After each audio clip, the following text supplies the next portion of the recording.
So in that last really big storm, this piece of tin here used to be on the bottom here, and then on the top, that piece of tin over there, that one over there it took out a lot of the top of my garden. Lucky it didn't do more damage than it did. The hail was pretty hard on my rhubarb. Some really big holes. It was really quite hard on the potatoes. My poor hollyhock was looking so pretty. It's not anymore. Strawberries and peas are just, they might come out of it, but they're looking pretty rough. This is not looking so good. Really took out this cabbage, just murdered it.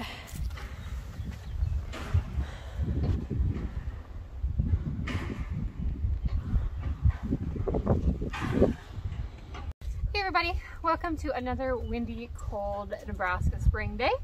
We are well past our frost date at this point, and I've had these plants in my house for a good solid month or more at this point. In this area, the places that sell plants in the spring get them in really, really early. And I think that is because we always get a false spring. We always get a couple of weeks really early on where the weather is just amazing. You think, okay, here we go, it's time to start a garden. And then we'll get freezing temperatures and snow or rain. We've been known to get almost a foot of snow a week before our last frost date here, which didn't happen this year. But I think the places do that so they can do double cells of plants. So everybody's plants that don't know any better die, and then you have to buy another set of plants, which, you know, good marketing, just bad planning if you don't know the area. I've got a good crop of weeds growing, and that's about it in the garden right now. I was going to plant these last week, but I've been holding off because we've had this terrible wind. Every single day it's just been horrendous, and it would have just massacred my poor tomato plants and all the other plants that I have in the house. I have a huge amount of plants in the house that need to be planted, and they're going yellow, they're dying back because they don't have enough sunlight. And there just hasn't been any sunlight outside either. There isn't anywhere for me to set them in the sun out of the wind. So I am just going to have to start planting them, and at this point hope that the weather decides to level out. This week alone we've had 3 days of crazy wind. And then we had either a tornado or a microburst, I'm really not sure which, but it came right through the yard, tore up a lot of things, accompanied by like torrential rains for this area, not for other areas, but a heck of a lot of rain, damaged a lot of things. Then we had another day of wind, and then we had a storm yesterday afternoon that came in at about 2 o'clock in the afternoon, and we had 3 rounds of hail before it got dark that day, and it just massacred. I mean, my rhubarb, my potatoes, the radishes, the raspberries, anything else I've got out and about, it's just smashed, and we had a lot of hail. So we're hoping that the weather's going to behave, because I'm going to plant all these tomato plants, some cabbage, and broccoli today, because they just have to get out of the house. So I've got tomato sun sugars. I never buy any plants full price. I just not in the point in my life where I can afford it. So I buy a lot of things off the clearance rack, like this poor little tomato here. Something obviously ate him, or he fell and broke. I bought him anyway. He will be very late in the summer by the time he gets to starting fruit, but he was 50 cents, which is a lot more my price range than the usual almost $3 or $4 per tomato plant. I always buy on sales, like this one. Let's see, this one is a beefsteak. This one is mortgage lifter, heirloom tomato. It was 50 cents. This one is another Sun Gold Sun Sugar. I really, really like those. I got those on sale. They weren't in the clearance bin, but I got them on sale. I've got some early cabbage. Look how yellow this poor little guy is. All 3 of those are early cabbage. This one is a beefy boy. He obviously needs a much bigger pot. Broccoli. Move a little closer to my situation here. This one's a Mountain Ridge tomato, and he's looking like he might not be gonna make it. We'll see. Another Mountain Ridge. This one is a Cherokee Purple. a Brussels sprout,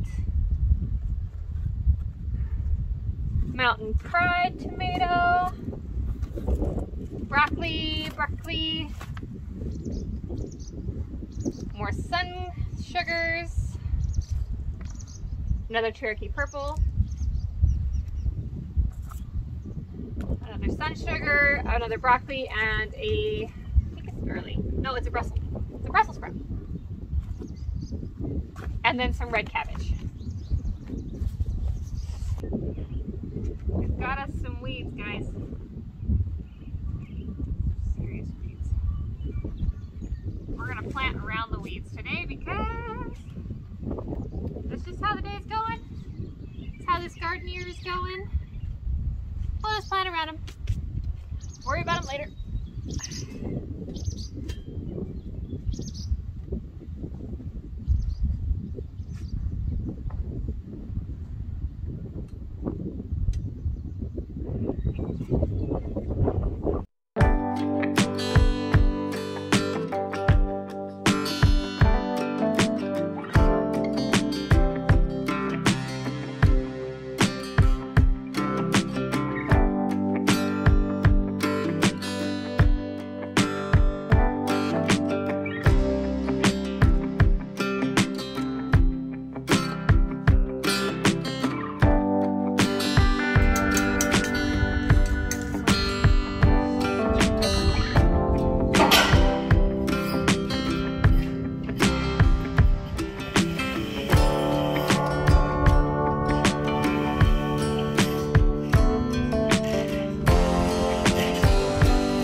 With this Foma plant tone. These plants really need a boost. I have a bag of Biotone, but I'm not going to use it because I have some plants that look a lot worse than these, and Biotone is my #1 favorite for plants, so I'm going to save that for the ones that I'm trying to keep alive, where these just need a really good amount of sun, heat, and a boost of fertilizer. So we're going to use Plant Tone. And these are my favorite tomato cages. I hope you can hear me in the wind. I'm having to kind of yell. I'm hoping it's not really loud in the wind in the camera.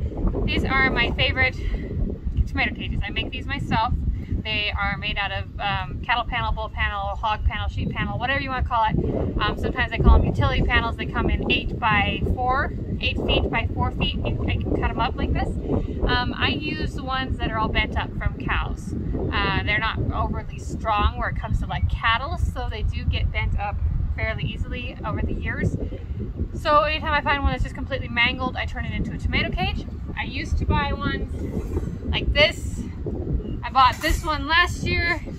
They drive me absolutely insane because they do not have the right spacing for tomato plants. Like it's never the right height, and by the time they grow so that they can reach this one, they're so big you can't get them bent around in there. They don't hold them up, and when the tomato plant actually does get big enough to fit in something like this, then the cage is too clumsy. So I just cut cattle panel up and plant in those. Works really well for me. So let's get started.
here in this bed, I'm going to plant, this is the first wooden bed. I'm going to plant the sale tomatoes. This one was this. This one is a beefsteak. I can't tell in the sun if that's focusing or not. And then these two are the same. They are the Cherokee purples. And you can tell the difference between the soil here. Like, this soil is hard, it's cracking. Get my shadow out of the way, it's got big cracks in it. And it's just not as nice. I filled these this year with krill dirt. As in the difference, this soil looks like this. And this soil's been in this tank for 3 years. So I just keep adding to this soil and it gets better and better every year. Another reason to have raised beds.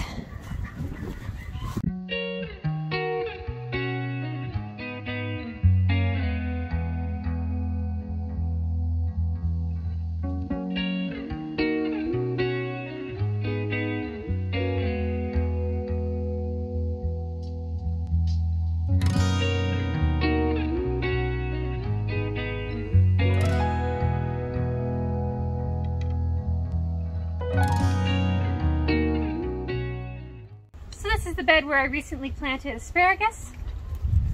Sorry, I got a hole in my garden glove. Garden gloves just don't last around me at all. Need to find a better source for garden gloves. Anyway, I planted asparagus in this bed here a couple of weeks ago. I've got some little shoots coming up, this little guy here.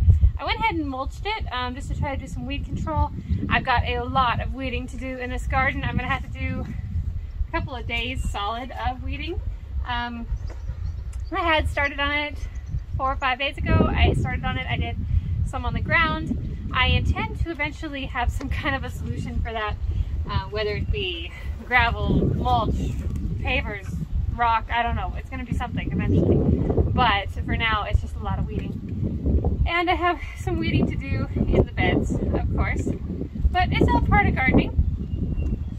But for this year, since the asparagus is just popping, and we won't be harvesting any out of this bed, I am going to go ahead and plant my broccoli, cabbage, and Brussels sprouts in this bed amongst the asparagus very carefully.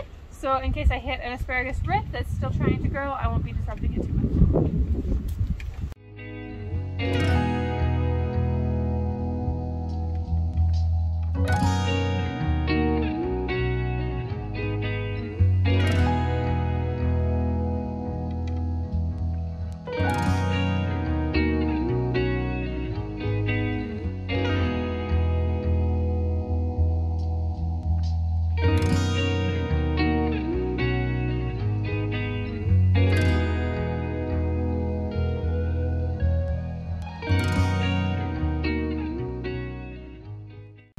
So like right here we have a little asparagus growing. You can see him. So we're gonna miss him. But I think we will tuck a broccoli plant .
watching this video. Hope you like it. We have more videos for you to watch if you're still here and interested. Please like, share, subscribe, comment, all of the above. All those things help my channel to grow, and I will see you guys in the next video. Bye.